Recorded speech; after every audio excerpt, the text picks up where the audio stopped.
Welcome to the Long Bangers Friday preview show. It's Hibs v Celtic this weekend. I'm Matty, Hello, Colin. A blessed Friday afternoon, everyone. I'm John. and this is brought to you in association with Leaf Spirits. And I should point out you might see some questionable arm movements here. I've got my Dugden beside me, just in case anybody's wondering. I can show my hands and no up to anything.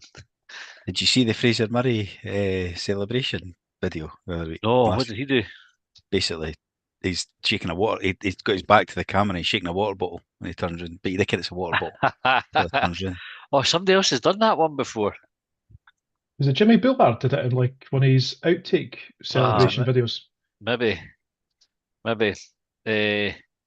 Yeah, working off once because we've not got a presentation. Like we've not done the PowerPoint for this one. It's just me not being prepared because other stuff going on. So I'm just getting the YouTube up here. So Martin says, "Good afternoon, lads. Good afternoon, Martin." Hey, man. I hope you're well. Right. So Hibs Celtic tomorrow. Colin, you're normally first up to talk us through your team. Go and tell us who have you picked and why. Right, I have picked, I think, the same team for the last 3 weeks in a row. I think eventually it is going to be correct. So I've picked Smith in goals, O'Hara, Bashiri, Iredale as a back three, the Caddens wing backs left and right, Triantis, and I've put Levitt in because I think they're saying he's fit. He's only been out a week, so I'm thinking he'll play more chance of him playing ahead of Newell, who I think they're saying he's been back in training. But he's one of those ones that he'll probably come for Levitt after an hour or something. Campbell in his usual place, and then Boyle with Bowie up front. So same as last week, same as the air game. I think I picked it as far back as. Aye. I quite like that. That's for the players we've got available. I think that's probably the strongest team that you could put out. Obviously you're running out of midfielders, right? So I did consider Mariah Welsh because I'm not sure if Levitt's going to be fit, but I thought if he's back training, he's only been out a week. He'll be able to start. It's not like they're going to have to give him the whole mini pre-season. Only do 20-minute, half an hour stuff. Aye. So I'd imagine he'll be straight back in if he's fit. And Bowie to start. Yeah, I think it's like we've been playing it. We've given him the big build up, the 20 minutes, 30 minutes. So getting at the 45s and 60s. Aye, I think that's the next stage, isn't it? It's a funny thing because you've got you rarely see where it's like the 45. You know, where you put a striker on for a half and then take them off. It's like it almost feels like we're the done thing to take Bowie off after an hour and give somebody half an hour, then they give them 45 minutes each. You know what they would even do? It's funny. It's all optics and all that, and perception and that. I think we spoke about that before. They might do it at 50 or 55. Aye, just come out for the second half and then change it just after. Aye, they'll not change it at half time because then that looks like he's been hooked or have come in and. Aye, that's a weird thing, eh? Yeah. John, were you on the same team? I think we've maybe got one change between us. But I think, Colin, did you say you went with Bowie up front and you went with Levitt back in for Welsh. So I've got Mariah Welsh in there. Because Con's not available, obviously, is he? And Manny got himself suspended. So like it's or the referee got Manny suspended, whatever you want to look at. So that was the option, Levitt or Mariah Welsh, I think. Yeah. So I think my lineup is probably similar. The way that I set it up on my FanHub account was that we had the two Cadden brothers playing a bit deeper. So if you remember when we played Rangers, I think we started off more in a more of a sort of regular 3-5-2, but I think we dropped the fullbacks a bit deeper. And I imagine that Celtic are probably going to have the bulk of the possession. So I'm hoping that Hibs start the game similar to the way that we finished strongly against Rangers. So that's going to mean the two Cadden brothers dropping a bit deeper. In midfield, I went for Mariah Welsh because I think we're going to be a counter-attacking side this weekend, probably, and we're going to have to rely on that probably more than we normally would. So while I appreciate Levitt's back to full fitness, he's over his knee injury, I've opted for Mariah Welsh in there because I want the transition from defence to attack to be quick. And I want to have the body in there that's got the stamina in them to do a bit of running about and chasing Harry and the opposition for when we need to get the ball back and when we need to try and get back on the front foot again. The reason I went for Bowie up front instead of Gale is for, I think probably for the sort of like the big man, wee man partnership, because as much as I'm talking about like counter-attacking football, I think there's going to be the opportunity from time to time to go for a long ball just to ease the pressure up and look for a target man, somebody to hold up the play while the other ones catch up Yeah. and get involved. And I appreciate your comments as well about he's had the 30, he's had the 45 or whatever. Now we start to try and build on it. But I think if we can get at least one good half out of him, we have options off the bench afterwards. Kaharovic could replace him. Appreciate that he's not everyone's cup of tea. He hasn't been as effective as Bowie. You've also got the option of Gale there to come on and have that more experienced head. Yeah. Colin Martin says you picked the same team as him. I think it's much to say. Like I would go with Mariah Welsh. That was probably the change that I had. I had Mariah Welsh in the midfield.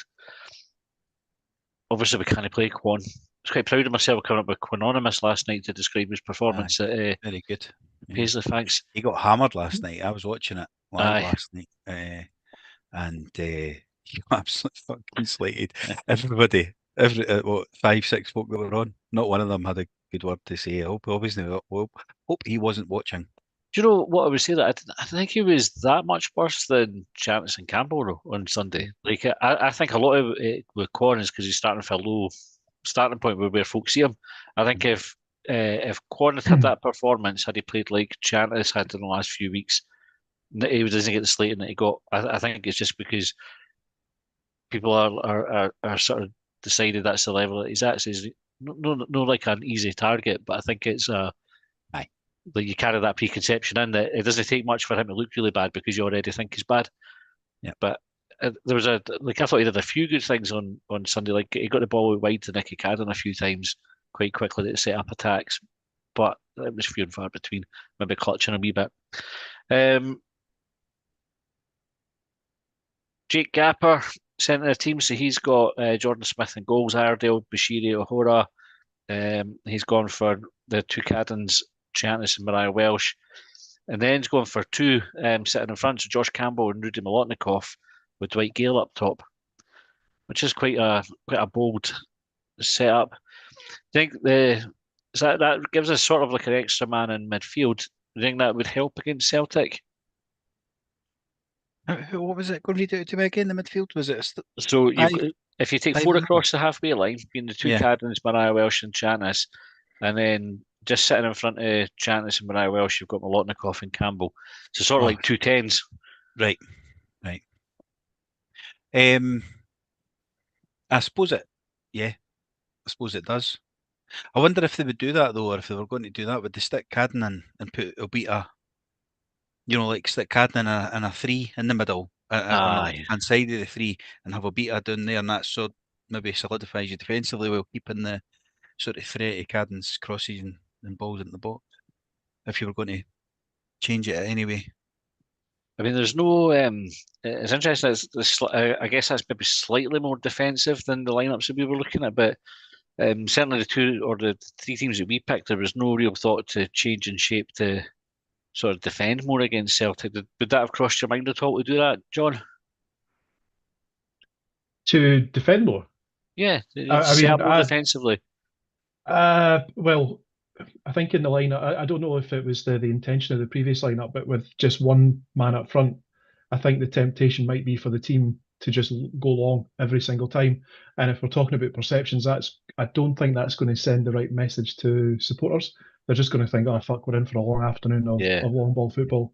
Whereas in the team that I'd picked, it's much the same, but just with a sort of how would you call it? It's not even really a formation change. It's maybe more of a sort of tactical switch, just to allow the opposition to have more of the ball. Because I don't think, and I've never been a fan of having that sort of like established 11 and then going right for the visit of one team or maybe two teams in particular, or we'll just change everything that we're playing and hope for the best. So I'd be disappointed if I saw like a 4-5-1, for example, tomorrow, where it's like pack the midfield, one player up front, because it's just I think it's going to cause too much not necessarily confusion, but it's just going to disrupt that natural rhythm of the side. Aye. And by having, I mean, it's not unusual for, or it wouldn't be unique for the Cadden twins to have to play that a little bit deeper because they've already done it this season already and done it effectively. So it's just kind of getting back into that sort of mindset again, and also by not changing to like a 4-5-1 or like say, and this is purely like my perspective, by putting Molotnikov in there, you don't have any of the sort of questions that Colin was asking around, like say the Cadden brothers and where they play, because you want to have their attacking threat. You still want to be able to get balls into the box. Nobody's considered Lewis Miller. So here's Joe Capaldi's team, right? So effectively the same. He's gone for Levitt in midfield, but he's got Bowie and Gale as the two forwards. Dropped Martin Boyle to accommodate Bowie. So out of the two forwards, I maybe would have thought Boyle would have been ahead of Gale, but I can see what he's doing there. Yeah. When we've played Celtic in the past, Lewis Miller's been pretty good up against Maeda. So first of all, Colin, would you expect Maeda to play after the shift that he put in Germany through the week? And if he does, would you be tempted to put Miller in, given how he's done against them before? I didn't watch the Celtic game the other night, right? So I don't know how hard they worked. I did hear they were the first team ever to lose a last-minute goal. Though I saw It's a I very saw some. expensive team. I know it's amazing, like how they performed considering the golf and finances. But I did see. I saw somebody saying about putting flowers out of the pitch before the game for them. So I don't know how hard they work. But why not? Like it was Tuesday. You know what I mean? It's like, Yeah. wasn't it yesterday? So, aye, if he's, why not? I would expect him to play. Yeah, football players can play 2 games in a week. Yeah. Right. What about Miller? No, he's not in. He's not in the team now, is he? Like Cadden's been doing well. What, you got to drop Cadden just because Miller's played a couple of times well against a player previously? I don't think so. Fair enough. Sandy has gone for Smith and goals. Ardale, Bashiri, and O'Hora. The two Cardinals, Mariah Welsh, Chantis, Campbell, Boyle, and Bowie. So again, along the similar lines as well. Sandy's watching at the moment. Hello, Sandy. You did ask about Ian's shirt for the 4-in yesterday. So I think Ian got his shirt off of some boy in Livingston. And Ian, if you're watching this, you could leave a wee comment on the YouTube and let Sandy know where you got your top. We've got Green Tea said, think Mariah Welsh needs a chance. He's looked good when he's come on. So there's a bit of chat about that on the phone in last night as well. The fact that he's our player, and so should we be looking to give him more opportunity. The other thing to remember, he's a young boy, isn't he? Like Mariah Welsh is still at 21. I'm going to say yes. 21, 22. I saw somebody on Twitter describe Rocky as young earlier as well. I was going to Google his age because I'm sure he's 25. I think Rocky's Rocky came to us young, but I think he's obviously is older now. I was going to say he came to us young, but he's older now as if that was some fucking revelation. He's 23 this year. Mariah Welsh in March. Yeah. So like on the Josh Campbell scale of young player. Aye. Yeah. So are you young? Are you young if you still qualify for Young Player of the Year? Well, aye, but young player. My problem with Young Player of the Year, as I've said before, is the parameters of the Young Player of the Year. 23 isn't fucking young. Like you should have been in the first team for 5 years by that point. Aye, so I'd like to see Mariah Welsh in the team. Sanders, I think we need to man mark Maeda, drop Campbell deeper to do that job. Campbell and Maeda's a good shout by the way because there's two players with, I say, similar energy, but I think anybody's got the energy. Maeda is like a freak of nature that much he runs about. Martin said, shame we didn't have Mark O'Hara on Sunday instead of Quad. Desperately need a link from defence to attack. Callum said Campbell have to sit on McGregor. I think we used to go more of a 5-3-2. We need to go more of a 5-3-2 rather than the usual lineup we see. Kerry says, afternoon, guys. Hi, Kerry. Alistair said, Bowie and Gale up front from the start. I think Gale with the experience knows how to perform in the bigger games. Kerry says, concur, John. Not conquer, John, which would be threatening. I quite like the idea of Bowie and Gale up together. That idea of the experience and somebody with like bags of energy. I suspect Celtic might play Scales at the back. John, would you be tempted to put Bowie up against Scales, given Scales can be a bit of a disaster at times? They can be a bit shite. Aye. I'm going to try and shoehorn a joke in here about weighing up my options. Yes, I think so. If you remember Scales when he played for Aberdeen and the sort of battle that he had against Fortress, I think someone to keep him occupied in the box, whether that's a striker or someone playing a bit deeper, I think is a good idea. I actually hadn't contemplated dropping Boyle, but since I think it was Joe had mentioned it, um, that gives us an option later in the game if Cadden's feeling a wee bit tired. Obviously, the flip side of that is that you're maybe asking Boyle to play like a deeper sort of wing back role. Mm. And I guess they're the sort of like I don't know that a manager's going to map out his game sort of minute by minute or period by period, but I'd imagine that they are the sort of options that maybe run through their head when they're trying to put their match day squad together and their starting 11 and what could happen. Yeah, I agree. Davy Granules said, ain't it weird how we now look at all players as youngsters compared to when we looked up to players, some as old men, now we're the old men, and all players are younger than us. I mean, Old heads. we Speak for are an old head yourself, David. podcast, aren't we? Um, Rob said, any thoughts on sticking Boyle on later in the game where he'd be against hopefully more tired legs? Colin, you go for that option? Yeah, I didn't mind Bowie and Gale starting up front with Boyle to come. When we dropped him earlier in the season, he came back and that's where he was good, and he's maybe settling back into that comfortable place again. Maybe he needs to be constantly challenged. Maybe it would work again. How about Bowie and Kukovic? No, not for me. Like, he's another option. I genuinely think when Ewan's back, he's the fifth choice up there. Yeah. And then Dave also says defeat tomorrow, but revenge in the cup would do me. So if you could pick one to win, are you taking the cup game or tomorrow? We not speak about this at the weekend. I can't mind if we did. Colin, you were saying something about the cup's good, but it's a one-off game, whereas the league provides, especially if you finish higher up the league, it provides the foundation going on. I don't talking think about it. I just couldn't remember whereabout. I mean, or where we landed. We don't have to sacrifice one for the other, and I know that that's not the question, but it's like ideally you'd want to win both. All right, aye, good. I win both. I'm not sacrificing fuck all. I'm saying that like it's going to be dead easy. Like obviously both, like you're going up against the league champions. We've talked about the number of goals that they scored and how few goals that they've conceded. Like we've definitely got our work cut out in both games. But I still think that we've got opportunities to go and win them. Kerry says you want both. You shouldn't be settling for less. So go all out. It shouldn't be a choice. Concur, Kerry. That's it. I concur. Absolutely, go for it. Right, Colin, how's the game going to go then? How do you see it panning out, and what's the score going to be? I'm hoping they're going to be tired, right? They shouldn't be that tired, right? They've had all week to rest up, but still a bit demoralised because of that, because that's an absolute gutter, eh? When you think you've done really well and then you're getting, I think it's they'll be getting all the like pats on the back. I seen the interview after the match with Lennon and O'Neill and that, and they were gushing, and they got beat, they're out. Right.